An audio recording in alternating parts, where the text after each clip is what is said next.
লাইলাতুল কদর হচ্ছে কাদার রাত, লাইলাতুল কদরের রাত হচ্ছে কান্না করার রাত। আপনাকে কান্না করতে হবে, দুই চক্ষু দিয়ে পানি ফেলতে হবে, আপনাকে ক্ষমা নিতে হবে, নিতেই হবে, নিতেই হবে। এরই নাম হচ্ছে লাইলাতুল কদরের রাত। আপনি কি মনে করছেন লাইলাতুল কদর রাত্রে আপনি ঘুমিয়ে থাকবেন, ওই টিভির দিকে তাকিয়ে থাকবেন, 12টা 1টার দিকে আপনি ঘুমিয়ে যাবেন, পাগল গরু ছাগলের মতন আপনি ওই সাহারি খেতে উঠবেন?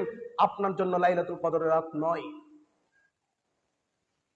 লাইলাতুল কদরের রাত হচ্ছে তাদের জন্য যারা রাত্রে সালাত আদায় করবে। আপনি বলবেন আমি কোন সূরা দিয়ে সালাত আদায় করব? জি ভাই, আপনার যেই সূরা মুখস্থ আছে, সূরা ফাতিহা, সূরা ইখলাস তো মুখস্থ আছে সবার, আছে না?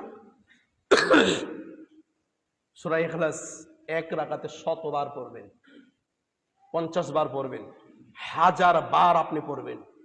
সালাত আদায় করতে করতে আপনার পা গুলো ফুলে যাবে, সালাত আদায় করতে করতে চোখ দিয়ে পানি বের হতে আপনার চোখের পাতাগুলো ফুলে যাবে। একেই বলা হয়েছে লাইলাতুল কদরের রাত।